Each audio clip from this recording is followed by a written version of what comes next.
The following program is presented by the HTM Podcast Network.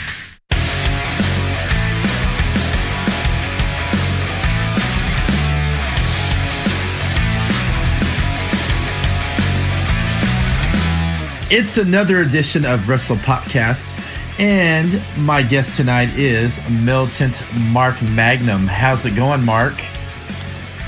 It's been better. Yeah, let's talk about this past Friday FGW show. We got heat. It seems like nothing was going well for the Code. Yeah, you're exactly right. Nothing at all went right from the Code. From my match to Fallen's match to Trice's match to Jonas's match to anybody that was involved in the Code. I mean, we had Shay Solo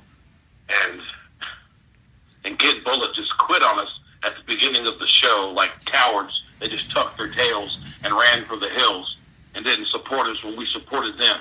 I mean, like I told you in our last video podcast, we made them. Shay Solo, Kid Bullet, they were nobody, absolutely nobody in the FGW locker room until the Code put them on the map. Yeah, well, when I interviewed Shay Solo, he had a few words to say to you as well. What did he have to say? Because I didn't hear the podcast. Well, he said, you guys were bringing them down and all that, and he was better off on his own with Kid Bullet, and that's why they recruited Jacob Rose. Wait a minute. We were bringing them down. Last I remember, Shay Solo was curtain jerking. Shay Solo wasn't doing anything relevant on the card. Shay Solo was an ordinary, average, mediocre wrestler at best until the Code got their hands on him. And you got under the learning tree of me and Eric Fallen and Trice and Jackson Breeze and all the talent that we had at the Code. And those guys want to look like coming to us was a downgrade. They're sadly, or at least Shay Solo is sadly misunderstood. He's mistaken.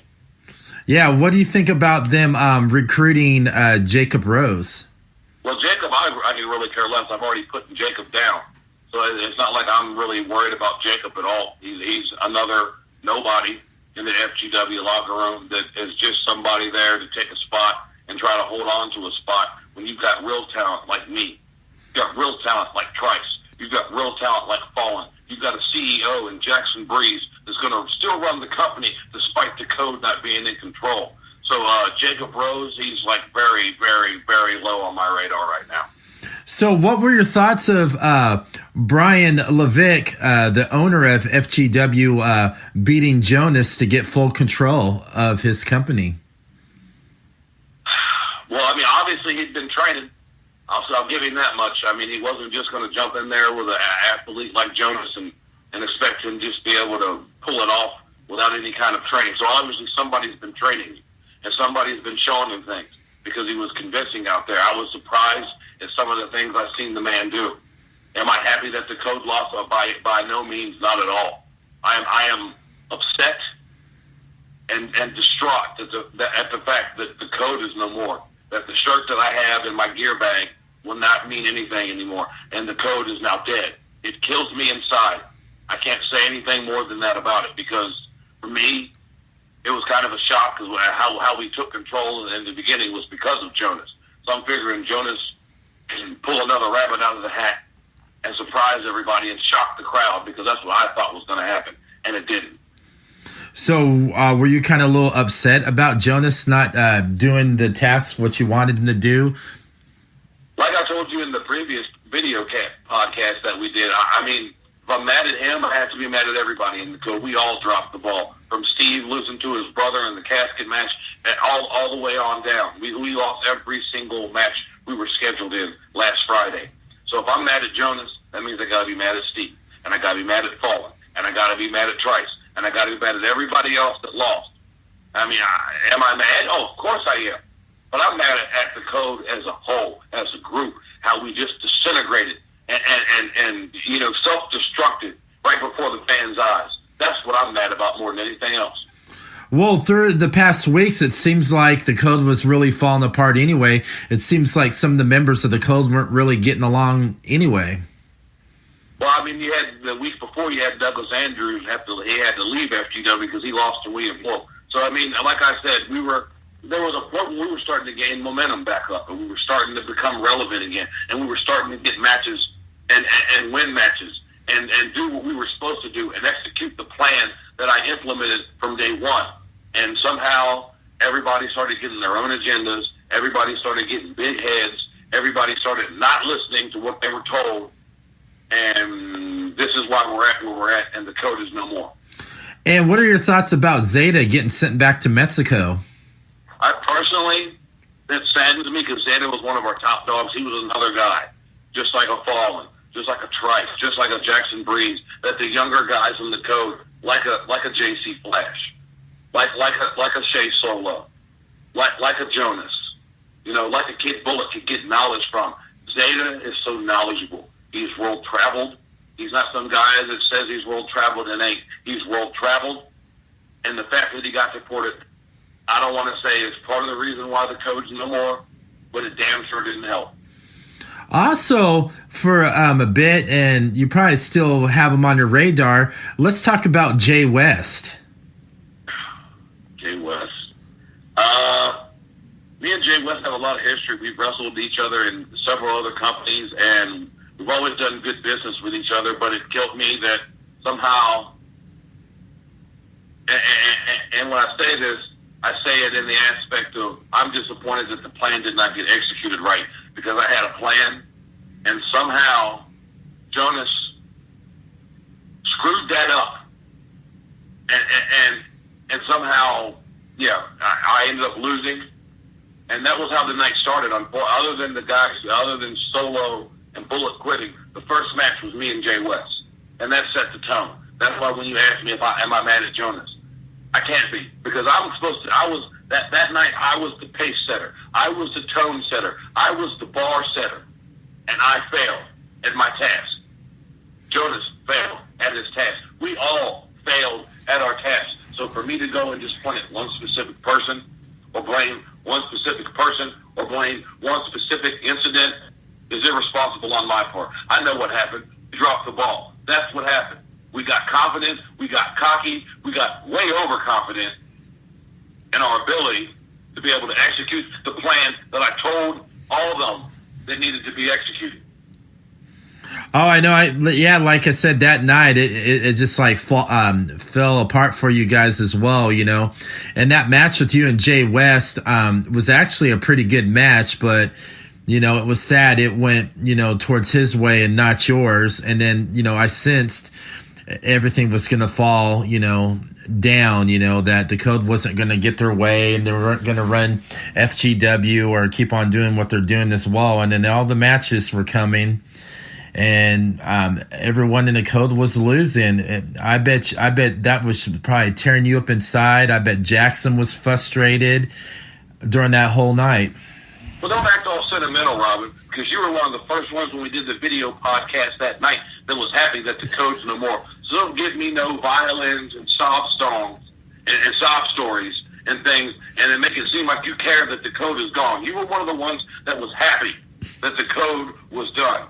So don't come at me now acting like, oh, it's so sad that you guys are no more, or you guys had to be frustrated, or act like you even have an inkling of concern for the code, because you don't. I know you don't. The people know you don't. So let's just move on to the next question. All right, let's move on to the next question. Let's talk about Eric Fallen. Lately, he's been, getting a little attitude when the code was still around and stuff, and he was, getting cocky with everybody. It seems like he wanted to have his own agenda. And that's what I alluded to earlier, that instead of the guys in the code sticking to the plan, sticking to what I laid out for each one of them, they all had their own head on their shoulders. They all had their own egos. And like you just said, they all had their personal agendas. And Fallen was one of them. And Trice was one of them. Jonas was one of them. Bullet and Solo, obviously, they had their own agenda. Flash couldn't beat Ricky Clam, a guy with a club foot. And JC Flash could not beat somebody as simple and easy. You couldn't have handpicked a better opponent for Flash. And he dropped the ball. We all dropped the ball. It was just a giant cluster And that's all I'm going to say. Yes, and also on social media, you posted out a video about your thoughts on, Shea Solo and Kid Bullet. So what are you end up going to be doing to them, like since we talked about it on the past video interview about them, leaving and ignoring you. Do you plan retribution on these guys? Listen, even though the code is dead, the rules of the code still apply. I will not break kayfabe, but I will tell you this much. If I've ever booked against either one of them in a match, trust me, retribution will be taken that night. Now, on a plan or what I plan on doing, I will not tell you that. I just know if I ever step in the ring with either one of them, both of them, I don't care. For them leaving us, for them just deserting us, like we were soldiers in the field fighting a battle, and they just decided to go ahead and pack up shop and go on back home or find their own way or go their own path. It was the wrong time of all nights for them to walk out on us, of all nights for them to desert us and leave us there in the middle of the ring, just shocked because two of our soldiers just said, "Screw you guys, I'm out." Yeah, there will be retribution coming. Whenever it comes, it's coming. Yeah, I definitely feel sorry for those guys as well. You feel sorry for them. We raised them to new heights, Robyn. Have you not heard what I've been saying? We raised them to new heights. Did you give a crap about Shea Solo before? Did you give a crap about Kid Bullet before? No, you didn't. They did not become relevant until the code took them under their wing, and we molded them, and we shaped them, and after they realized what we had done with them, all of a sudden now they're big stars. All of a sudden now they're too cool for school. Now all of a sudden they're too big to listen to the elder members of the code. They think they know what's best. They think they know what they should do. Well, if I ever get in the ring with them, they'll find out real quick that their decision was a wrong one. Also, are you going to go to the FGW arena this week to cover up the code on the wall? I'm not going to do anything because for me, the code was a symbol of excellence. It was a symbol of a group of guys that were tired of the way the company was going to be ran, and we came together for, at the time, a common goal. And as you can see, and as we've already spoke about, the common goal turned into individual goals, and that's why the code disintegrated. That's why the code is no more. And unfortunately, the code will not be back at FGW. As much as you fans hate us, I don't give a damn what any of you fans think of me, or the code, or what we did while we were at FGW. We put people on their ear. We put butts in seats. We made FGW relevant. So all you naysayers can say what you want about the code, because at the end of the day, we made that company mean something. We made people come to see what was going to happen next. What was the code going to do next? Who were they going to attack next? How bad was it going to be this time? Every single time we had a show and the code was in control, we made the people wonder what was going to happen next. And after everything went falling down with you guys this past Friday as well, you guys got kicked out of the nice locker room. Looks like you won't be spoiled sitting in the beautiful locker room anymore. You know, I'm not worried about that. Where I get dressed does not matter. It's about the combat. It's about the ring. I'm in a crappier locker room. Or, wow, I can't come through the curtain, or whatever the situation's going to be now. I don't care. It doesn't matter where I come out at, because when I come out, people come out. People turn out. People show up when Mark Magnum's in the building, when Trice is in the building, when Fallen's in the building. When the right guys are there, it doesn't matter what's going on. Also, when you come out, you get a large pop by the fans, rooting for you or totally against you as well. And what are your thoughts when some of the fans chant Cocoa Puffs? Now, Robyn, we went through this before. I've told this in other venues before. I mean, I had people calling me buckwheat, and I've shaved my head off weeks ago. And I've got people calling me buckwheat. I've got the stupid Cocoa Puff chant that's followed me for the last 5 or 6 or 7 years now. To any company I go to, somehow that word gets said. And I've said it before, and I'll say it again. It's a racist chant that the fans started, that they think so funny. I don't even have hair anymore, but somehow I'm a Cocoa Puff. When I'm one of the most talented guys in the building, a Hall of Fame wrestler at another company in the state of Ohio, and somehow I'm a Cocoa Puff. Somehow I'm a nobody, or somehow I get treated differently because of the way I look, or the way I act, or the way I talk, or the way I dress. I could care less what the fans think, because I did all this despite the fans. I started the code despite the fans. Oh, you got all these FGW heroes that you love so much. When Brian Levick was blocking me from competing in FGW from day one, and Jackson was the one that ironed that out and made it to where I could compete, I'm supposed to now all of a sudden care what the fans think when they weren't backing me from day one. They weren't backing me from Jump Street. They weren't looking out for Mark Magnum. Nobody was, but I was, and I always will. And the fans can chant what they want, because at the end of the day, Mark Magnum is one of the most talented guys in the company, bar none.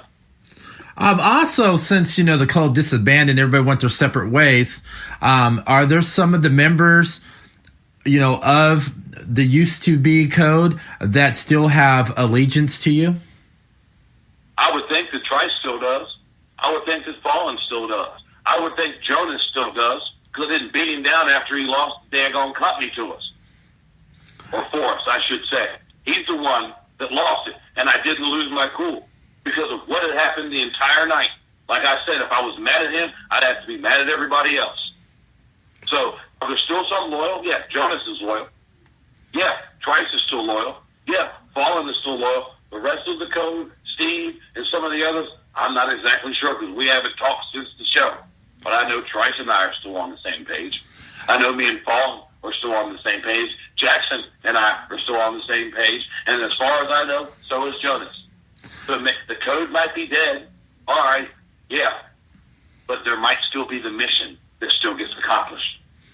I have a feeling there's going to be something, going to be like going your way. I just have a feeling as well. Also, since, they made a brand new title, they're going to have I guess some kind of like a rumble match to see who's going to get the coveted Future Great Wrestling title as well. So do you see you being the next FGW champion?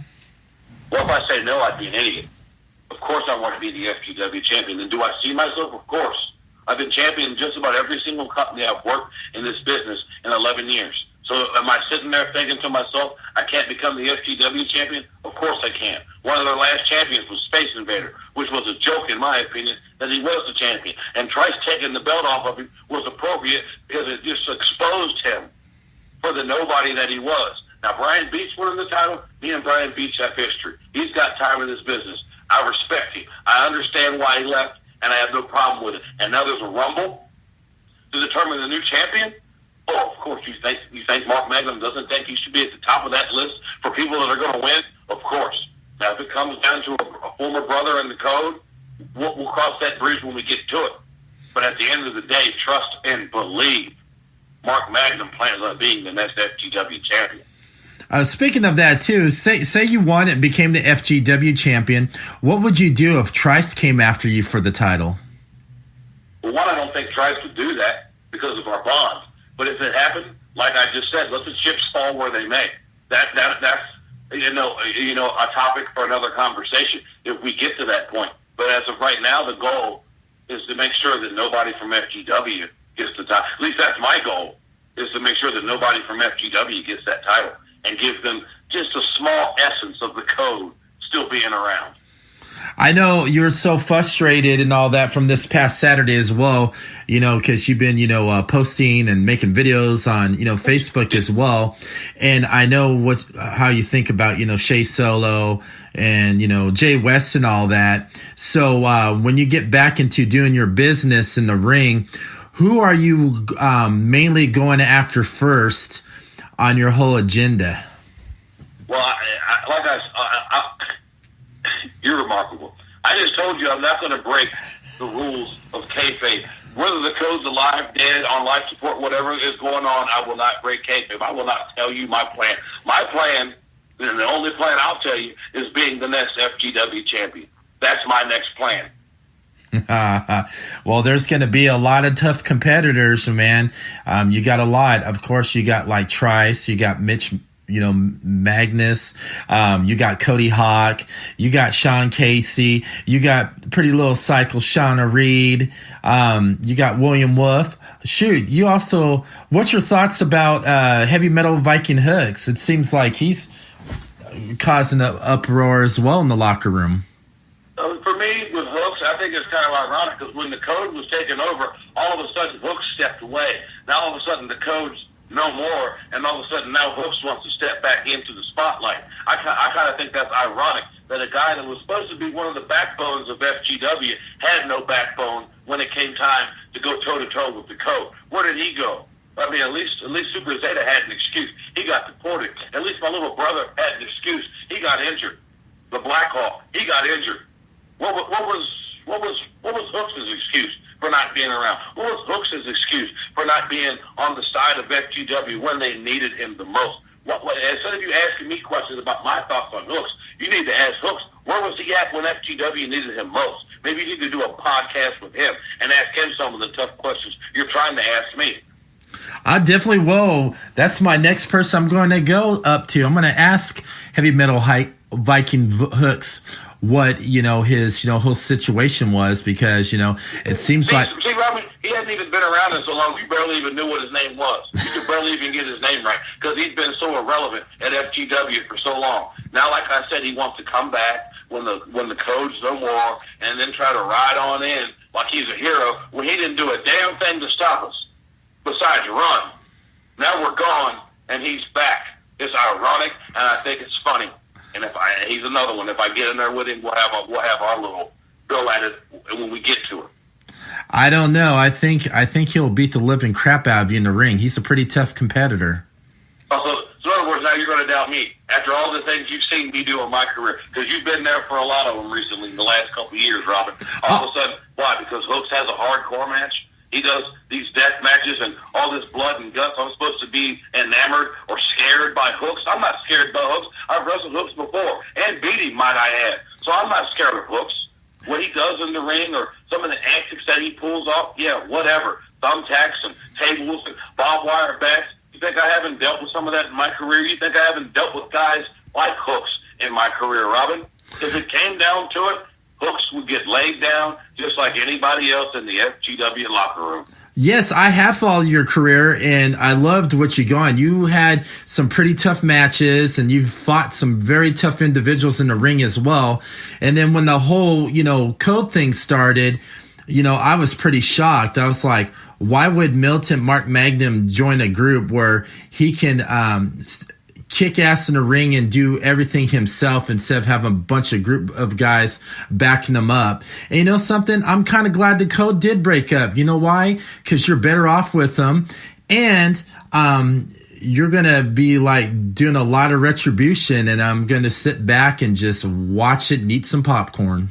Listen, Robyn, the reason the Code started up, and I thought we talked about this before, but if we haven't, I'll explain it right now. It was a group of guys trying to make a statement. It was a group of guys. Trice was getting blocked on getting into the company. I was getting blocked on getting into the company. Solo and Bullet, them in Grateful Jackals, they weren't even getting booked properly on the show. Steve wasn't getting booked properly on the show. Fallen wasn't getting the proper spotlight on the show. Jonas, I didn't even know who Jonas was until he joined the Code. JC Flash was just an afterthought in the locker room. There was a lot of guys in the Code that were not being used. Super Zeta wasn't doing nothing until we joined the Code. Yeah, let's. So for you to sit there and act like it's a great thing that the Code is now over, you overlook the fact and the stuff that we did to enhance those guys and to enhance FGW. Yeah, we might have been the group that was taken over, but we made things better. We got fans to show up despite us being in control. No matter how much they hated us, at the end of the day, they showed up maybe to see us get our asses kicked, but they also showed up to see what we were going to do next because we were that damn good. Also, speaking of JC Flash, I have something to tell you. That guy is not entertaining at all, and he can't wrestle worth a whip. But then at the same breath, you'll probably say somebody like Ricky Glam is funny, or he is entertaining. I'm sorry. Ricky Glam is the biggest bore I have ever seen in the history of a wrestling company anywhere I've ever been. He's a joke. He's a fraud. He does not know how to dress. And then you're going to insult JC Flash, and man, who comes suited and booted every week. He comes out dressed to the nines, looking like a man's supposed to look. Well, you got a circus clown like Jason, like Ricky Glam, looking like he just got recycled out of a box of crayons because he's so damn colorful. Hey, don't tell me nothing. JC Flash is one of the most entertaining, underrated guys we had in the code. I don't know where his head's at since the code's disbanded. But at the same time, I'll give JC Flash all the credit in the world. Don't appreciate him losing to Ricky Glam. But I'm not going to sit there and let you say he has no talent or he's not entertaining. Because Ricky Glam is far, far out of the same class as JC Flash. Well, JC Flash is just a wannabe Harvey Whippleman, in my opinion. Harvey Whippleman. How are you going to insult JC Flash like that? That's terrible that you would even say that to me, Robyn. You better have some better questions. We're about to wrap this up. All right. Since the code has fallen and, you have a few of the brothers, siding with you, and you're not quite sure about where the other ones are thinking and heading as well. And also, you got Jackson as well. So, and we know your goal is to, to get the FGW heavyweight championship as well. And also, I'm going to ask a question, how the whole code started. Let's go back a little bit. We talked to this about before. When you guys were, complaining that you guys weren't, getting paid attention to, in the FGW roster and the matches as well. You were part of the city of Hamilton, and then you tried your best to try to close down FGW, but for some reason it didn't work. Well, this is one thing I will tell you. When I will shoot on this, I was never a part of the city of Hamilton. I was never the liaison of the city of Hamilton. Brian Levitt pointed that out when he finally threw me out there and threw me under the bus. And yeah, I was never a part of the city of Hamilton. I was never the liaison. It was all a front, and it was all a ploy for Jackson to get more time and more ability to be able to get me back into the ring, to get Trice into the ring. Because like I said earlier, Trice was getting blocked by Brian to come into the company. The owner of the company didn't want Trice in it. He didn't want Trice to be a part of it. He didn't want me to be a part of it, truth be told. He wanted me, you'd be a good consultant for the company, or you'd be a good locker room leader. He didn't want to see me come back into the ring. He wanted me to be a consultant or an agent or somebody that was going to help the guys in the back. I'm not at that stage in my career, and I don't think so. Not at all. I had medical documentation that I showed to Jackson, that I showed to Brian. Jackson, at the end of the day, Brian's the owner, and Jackson he couldn't do nothing about it until he pulled some strings and did what Jackson does, and that's why Jackson gets paid as well as he does, because he does his job. There might be times when me and Jackson have had words. There might have been times when me and Jackson weren't on the same page. And there might have been times when I thought Jackson might have been slacking on some of his duties when he wasn't showing up to every show. But one thing I can say, he got me back into a ring. He got Trice back into a ring. He did what he promised. Unfortunately, us as the code couldn't fulfill our end of the promise. Well, Jackson Breeze, you guys had your ups and downs as well. For a while, you were doubting him, saying he wasn't doing his job for the code, and the reason why he wasn't always around. The reason why he wasn't around, he was out there doing code business, making sure you guys get some great benefits, and getting FGW out there into the real world. I'll give you that. With Jackson, when we finally took over as the code, our pay went up. I'll say that right now. Our pay went up. Our consideration went up. Our stock went up in the company. I'll give you that. Yeah, we did have our problems. There were times when we didn't communicate as well as we should have, being that we were co-producing this. We were co-doing this together as a team. It's one of those things where, like my grandma used to say, you can't have too many cooks in the kitchen. And I think that's at the end, and this is exactly what I've been talking about this whole time, about everybody having their own agenda towards the end of the code. I had my agenda of taking over the company. Other guys had their own agendas of ending their brother in a casket match, or whatever the case may be, ending Ryan Michaels if you're Eric Fallon. Whatever the case may be, to where they got so consumed by that one agenda that they forgot the greatest scheme of things in the big picture, and they lost sight of the fact that, hey, if I lose this and I lose everything, there's going to be no more code. And that's exactly what happened. Everybody started doing their own thing, having their own mind, not thinking as a team and thinking more as individuals. And when you're in a group setting, in a team, in a faction, in a group, whatever you want to call us. And when you have individuals that aren't thinking as a team, it's never going to succeed. And I think that's why the code's no more. I think that's why the code is not around, as much as I hate to say it, because I think we'd still be doing damage if we all could have gotten on the same page. I got another question for you as well. I did an exclusive interview after the show with them. What do you think about this mysterious group, Darkness Worldwide? You know, I was out there during that, and I've known Dave for a while, and he's an excellent photographer, and I did not see this coming. Do I care? Not really, because I don't know what their agenda is. But at the same time, it was a shock to me, just for the sheer fact that this guy has been at FGW shows. Hell, he was at other companies that we've worked for shows, taking pictures. And for me, as a performer, as a professional wrestler, I just thought he was a photographer. And now we've got Darkness Worldwide, and they've got, Harley Fairfax, and we've got Amos, who has, I guess, officially awoken now, or awakened now, or however you say it. I don't care. I'm from the street, and I'll talk how I want to talk, but I guess he's awakened now. I guess that's what that is. So, I mean, Amos is capable. I'll give him that. Harley's capable. So, I mean, I don't know what the plan is, but as long as it don't interfere with me, I don't care.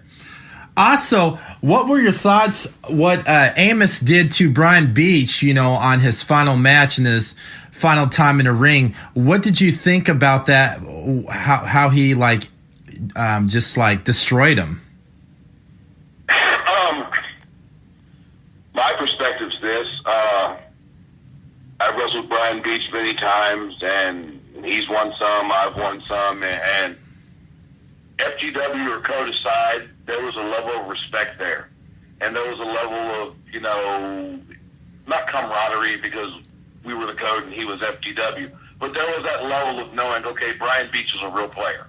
He's a real commodity. And for Amos to do such a classless jackass of a move at a time when, I've had my problems with Brian Beach. I've had plenty of problems that haven't even been brought to light, honestly. But I've had my problems with Brian Beach. And even me being a hated guy that does dirty stuff, I wouldn't even have done what Amos did to Brian Beach the night that he retired from this business. You're going to go out there and let the man celebrate and explain to the fans why and get his emotion. You got other wrestlers in the ring crying because they love this man so much and hate to see him go. And then Amos comes out there, making it, honestly, at first, making it look genuine, giving him a hug, making it seem like he gave a damn that he was retiring, and then just to go and flip the script and attack him and, try to take him out when the man was already having, that was one of the reasons he was retiring, was because of the shoulder problem. And then you put him in a crossface and try to just further end this man's career. His career is over, So why would you end his livelihood? You can call me an evil, dirty heel all you want, and I'll agree with you. But there's some things I won't even do, and that's damn sure one of them. Exactly. Since we know what you're going to plan on doing with FGW, so from there, since the code's disbanded, you're going to get retribution on some certain wrestlers. You're eyeing for the FGW, heavyweight champion and hoping you'll get the gold. So where else do you go from there? Where does Militant Mark Magnum go from there as well? Anywhere I want to go. I'm never going to limit myself. Even if I became the FGW champion, I'd still want more. I'd still have an appetite. I'd still be hungry. So, for me, like I've told you before, I'm not going to tell you my plan. So that's not going to happen. But at the same time, I'm going to be hungry. I'm going to be relevant. I'm going to do what I have to do to show these fans why they should have appreciated the code while we were around. Because trust and believe, they're going to miss us since we're going to be gone now. These fans are going to miss us. They're going to miss the code. They're going to miss the reaction and what we did to people out there, the violence, the anger, the frustration that we brought to the table. These fans are going to miss us, but I damn sure don't miss them. So, and your thoughts on Brian Levick? What do you think he's going to end up doing next since he's got full control of FGW? Well, he can't fire me.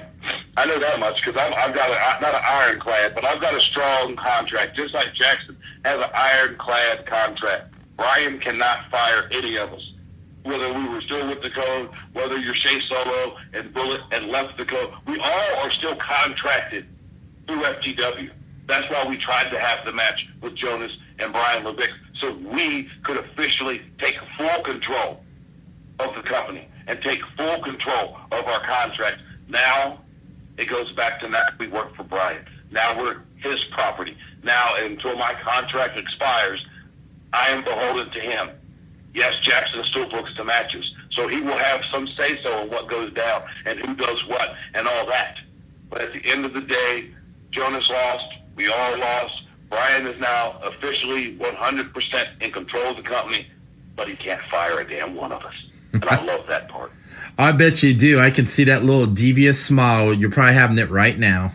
You better believe it, because there's nothing he can do about it. I mean, you can say what you want, Robyn. He might have hated how we took control initially and all that, but in the meantime, while all that was going on, contracts were being signed to where no matter what happened, because let's be real, I knew there was a chance we could lose. There was a chance that the code would be no more. So in my mind, and in Jackson's mind, and even in Trice's mind, we were all thinking ahead. What if we do lose? What happens then? Because if we don't have ironclad or at least strong contracts that can't be revoked by Brian, more than likely he's not going to let us work for him. And since we got Jackson on the ball, got in contact with Jackson's attorney, who was a hell of an attorney, I might add, and got me a great contract, making the same money I was making while I was with the code. So I'm fine with my contract. I'm fine with what's going on. But Brian can't do nothing. He can't fire us. He can't nothing. Unless I physically put my hands on the man and assault him, there's nothing he can do. I don't think Brian Levick wants to have anything to do with you. I think he's just happy running his own company again. Brian Levick should be scared we're still in his locker room, honestly. Because for me, yeah, the code's dead. Doesn't mean I still don't want FTW to die, too. Oh, I know. I have a feeling you and Jackson have a lot of stuff up your sleeves, and I have a feeling you guys will try to bring FGW down like you did before, but it's never going to happen because FGW will always stand strong. Yeah, you can think that, Robyn. Go ahead. That's fine. All right. Thank you so much time to come on, to talk with me tonight as well. So where can everybody find you on social media if they want to know what you're up to in your matches and your hijinks? On Instagram, it's the Militant Marvel 513. On Facebook, you just type in Mark Magnum and you'll find me.